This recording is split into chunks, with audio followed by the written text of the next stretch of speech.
क्या 75 साल के होते ही नरेंद्र मोदी प्रधानमंत्री पद से इस्तीफा दे देंगे? क्या अमित शाह बनेंगे देश के अगले प्रधानमंत्री, या फिर यूपी के दिल की धड़कन सीएम योगी आदित्यनाथ मारेंगे बाजी? मैं बीजेपी से पूछता हूं, आपका प्रधानमंत्री कौन होगा? आप लोग सोच रहे होंगे केजरीवाल क्या बात कर रहा है, मोदी जी होंगे। नहीं, मोदी जी अगले साल 17 सितंबर को 75 साल के हो रहे हैं। दोस्तों, जब दिल्ली के सीएम अरविंद केजरीवाल ने पीएम मोदी के रिटायरमेंट को लेकर भाजपा पर तंज कसा है, तब से हर तरफ यही सवाल गूंज रहा है कि क्या वाकई में प्रधानमंत्री मोदी अगले साल रिटायरमेंट लेने का प्लान बना रहे हैं? और देश की जनता भी गहरे असमंजस में पड़ गई है कि अगर आज हम नरेंद्र मोदी को अपने प्रधानमंत्री के रूप में चुने और अगले साल भाजपा किसी ऐसे कैंडिडेट को देश की बागडोर दे दे जिस पर हम भरोसा नहीं करते, तो ऐसे में क्या होगा? ऐसे में लोगों की इस असमंजस को दूर करने के लिए अमित शाह और योगी आदित्यनाथ जैसे दिग्गज नेताओं ने अरविंद केजरीवाल के इस बयान का करारा जवाब दिया है। और प्रधानमंत्री मोदी ने तो एक कदम आगे आकर अभी से अपने वारिस का नाम घोषित कर दिया है। तो कौन बनेगा मोदी जी का वारिस? और क्या वाकई में भाजपा में 75 साल की उम्र में रिटायरमेंट लेने का नियम है? चलिए जानते हैं। 21 मार्च 2024 के दिन दिल्ली लीकर केस में अरविंद केजरीवाल को हिरासत में लिया गया था। तब से लेकर सीएम केजरीवाल तिहाड़ जेल में रहते हुए दिल्ली की सरकार चला रहे थे, लेकिन इलेक्शन के माहौल में वो अपनी पार्टी और इंडी गठबंधन के लिए बिल्कुल भी प्रचार नहीं कर पाए। लेकिन 50 दिन जेल में रहने के बाद 11 मई 2024 के दिन सीएम केजरीवाल को इंटरिम बेल मिल गई। तब से लेकर वो रिलीज भाषण के जरिए अपने इलेक्शन कैंपेन को फिर से रफ्तार में लाने की कोशिश में लगे हुए हैं। इस बीच जेल से निकलने के अगले दिन ही सीएम केजरीवाल ने भाजपा और पीएम मोदी को लेकर एक ऐसा बयान दिया जिसके राजनीतिक गलियारों में हड़कंप मच गया। जी हाँ, सीएम केजरीवाल ने मीडिया के सामने आकर कहा कि साल 2014 में नरेंद्र मोदी जी ने भारतीय जनता पार्टी में खुद नियम बनाया था कि 75 साल की उम्र होते ही पार्टी के हर पॉलिटिशियन को रिटायरमेंट दे दी जाएगी, और खुद अगले साल 75 साल के हो रहे हैं 17 सितंबर को, इसलिए वे अपनी आधी टर्म में ही प्रधानमंत्री पद से इस्तीफा दे देंगे। मोदी जी अगले साल 17 सितंबर को 75 साल के हो रहे हैं। बीजेपी के अंदर मोदी जी ने 2014 में मोदी जी ने खुद ने रूल बनाया था कि बीजेपी के अंदर जो भी 75 साल का होगा उसको रिटायर कर दिया जाएगा।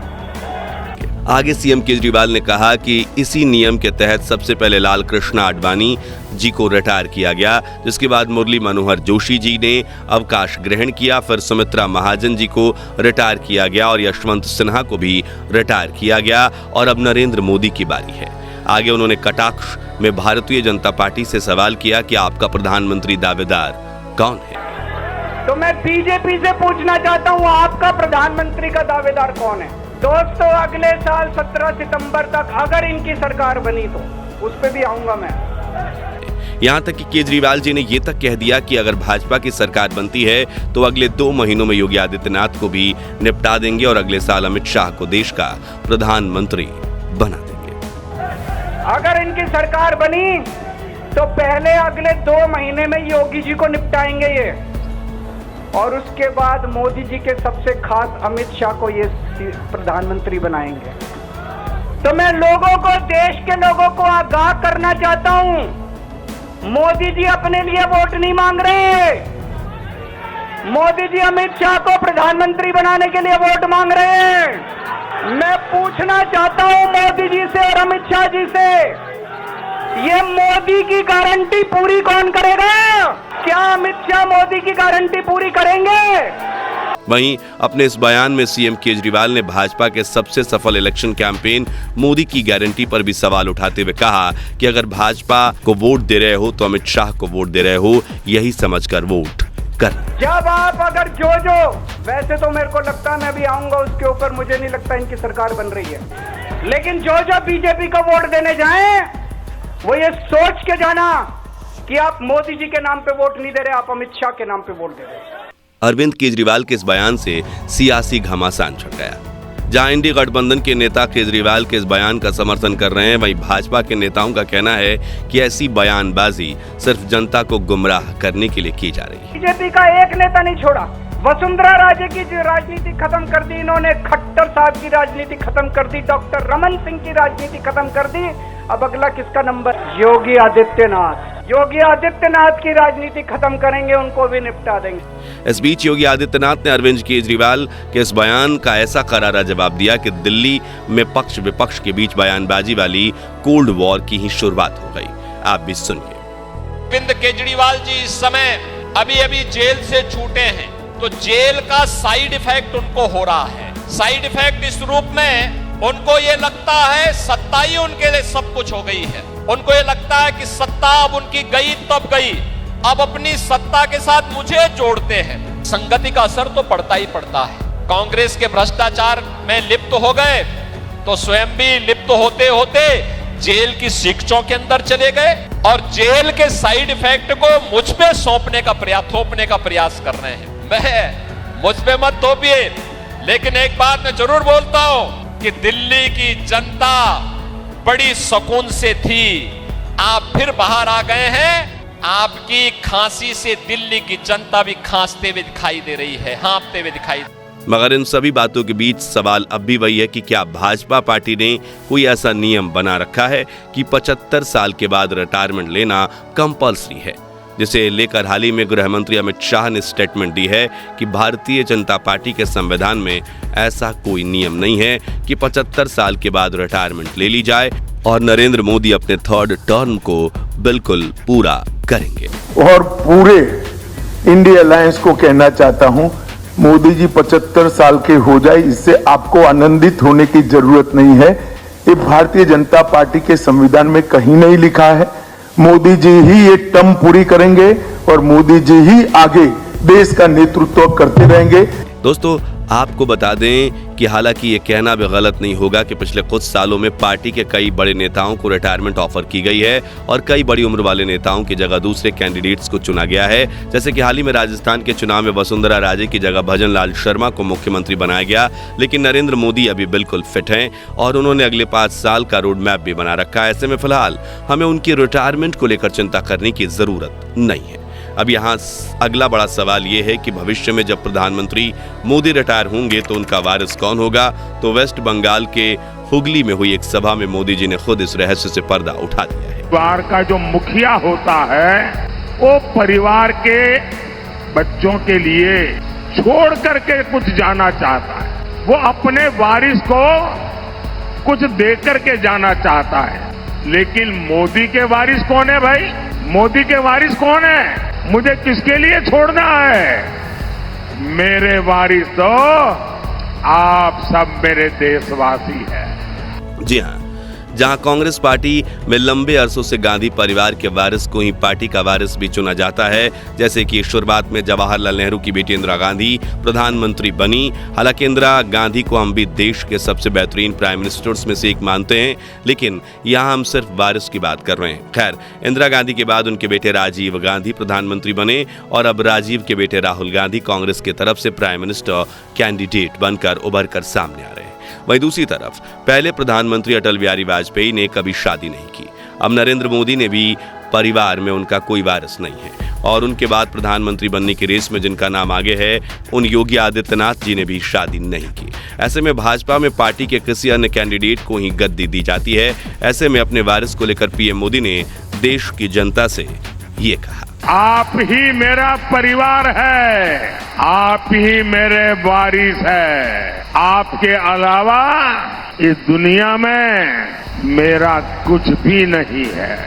वहीं उन्होंने बिहार की जनता से भी कहा कि मेरी कोई विरासत नहीं है, अगले 5 साल में जो कुछ भी करूंगा सिर्फ आपके लिए करूंगा। हालांकि भाजपा की टॉप मैनेजमेंट का कहना है कि 2034 तक भाजपा में प्राइम मिनिस्टर पोजीशन की कोई वैकेंसी नहीं है और नरेंद्र मोदी ही प्रधानमंत्री की कुर्सी पर विराजित रहेंगे। लेकिन अगर हम एक हाइपोथेटिकल कंडीशन में सोचें कि अगर भविष्य में भाजपा को नए प्राइम मिनिस्टर कैंडिडेट को चुनना पड़े तो वो किसे चुनेंगे, तो सबसे पहला नाम योगी आदित्यनाथ का ही आता है, क्योंकि वो यंग हैं, डायनेमिक है, देश की जनता उन्हें पसंद करती है और उनकी मोदी जी के साथ कई समानताएं भी हैं, इसलिए उन्हें प्राइम मिनिस्टर मोदी का सक्सेसर भी माना जाता है। चलिए इसे समझने के लिए दोनों समानताओं पर एक नजर डालते हैं। सबसे पहले पीएम मोदी और योगी जी दोनों ही भीड़ के साथ सीधा संवाद करने की कोशिश करते हैं। उनके भाषण ऐसे होते हैं जो भीड़ में उत्साह और एनर्जी भरते हैं। दोनों नेताओं की स्पीच के स्टाइल में भी काफी सिमिलैरिटीज है। खास तौर पर अगर आप पीएम मोदी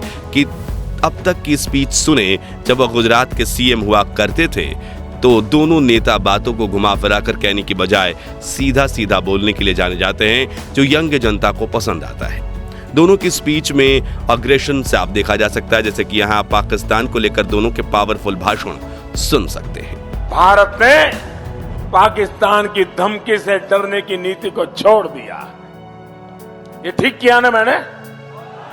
वरना आए दिन हमारे पास न्यूक्लियर बटन है, न्यूक्लियर बटन है, यही कहते थे। हमारे अखबार वाले भी लिखते थे पाकिस्तान के पास भी न्यूक्लियर है। तो हमारे पास क्या है भाई? ये दिवाली के लिए रखा है क्या? ब्रिटेन के एक बड़े समाचार पत्र ने यह लिखा कि पाकिस्तान के अंदर पिछले 3 वर्ष के अंदर जितने बड़े दुर्दांत आतंकवादी थे वे एक एक करके मारे गए, और मारने वालों में भारत की एजेंसी का हाथ है। भाई जो हमारा दुश्मन है हम उसकी पूजा थोड़े करेंगे। आप देखना, चुनाव के बाद मोदी जी को तीसरी बार प्रधानमंत्री बने दीजिए, अगले 6 महीने के अंदर आप देखेंगे कि पाक अधिकृत कश्मीर भी भारत का हिस्सा हुआ। ये इसके लिए हिम्मत चाहिए होती है, हिम्मत, दम हो तभी ये काम हो सकता है। दोनों नेताओं में अगली समानता हिंदुत्व और उनकी आइडियोलॉजी को लेकर उनके कमिटमेंट के प्रति जनता में उनकी छवि। राजनीतिक विशेषज्ञ का कहना है कि बीजेपी के पुराने नेताओं की तुलना में पीएम मोदी और सीएम योगी के पास एक पॉलिटिकल एडवांटेज रहा है जो उन्हें फायदा पहुंचाता है। यह एडवांटेज है इन दोनों नेताओं के पास पार्लियामेंट और स्टेट असेंबली में कंप्लीट मेजोरिटी का होना। कंप्लीट मेजोरिटी के चलते इन दोनों नेताओं के पास अपनी आइडियोलॉजी के साथ कॉम्प्रोमाइज करने को लेकर कोई दबाव नहीं होता, और इसलिए ये अपनी आइडियोलॉजी को पूरी ताकत के साथ पुश कर पाते हैं। इसलिए इस वक्त पीएम मोदी के बाद जनता के सामने योगी को नेक्स्ट स्ट्रॉन्ग हिंदुत्व लीडर की तरह देखा जाने लगा है। कुछ एक्सपर्ट्स ये भी कहते हैं कि हिंदुत्व को लेकर सीएम योगी का कमिटमेंट शायद राष्ट्रीय स्वयंसेवक संघ को भी पसंद आता है, और इसलिए संघ समय आने पर योगी के प्राइम मिनिस्टरशिप के कैंडिडेट को सपोर्ट भी करेगा। और भाजपा पार्टी भी जिसकी जड़ें आरएसएस से निकली है, ऐसे में संघ का समर्थन योगी आदित्यनाथ के लिए काफी फायदेमंद साबित होगा। इसके अलावा पीएम मोदी और योगी आदित्यनाथ दोनों ही नेताओं ने राजनीतिक और देश के लिए अपने परिवार का त्याग किया है। दोनों के आगे पीछे कोई नहीं है जो उनकी इस छवि को अपने ताकत प्रदान करता है। ये दोनों नेता बेहद सादगी भरा जीवन जीते हैं, सादा भोजन खाते हैं, सुबह जल्दी उठ जाते हैं और कभी छुट्टी नहीं लेते। इसलिए जनता मोदी और योगी जी दोनों को कर्मयोगी और सेल्फलेस वर्कर्स मानती है, जो अपने जीवन का हर क्षण देश के लिए समर्पित करते हैं। इन्हीं बातों को ध्यान में रखते हुए कई एक्सपर्ट्स योगी आदित्यनाथ को पीएम मोदी का सक्सेसर मानते हैं, और जनता को भी कई बार ये नारे लगाते देखा गया है कि योगी बनेंगे अगले मोदी। वहीं दूसरी तरफ अमित शाह राजनीति की शुरुआत से ही नरेंद्र भाई के साथ रहे हैं, इसलिए दोनों को जय वीरू कहा जाता है। लेकिन गृह मंत्री के पद पर रहते हुए अमित शाह के पास राजनीति की पूरी सत्ता है। पार्टी में उनकी सबसे ज्यादा चलती है और कई बार उन्हें भाजपा का मास्टरमाइंड कहकर पुकारा भी जाता है।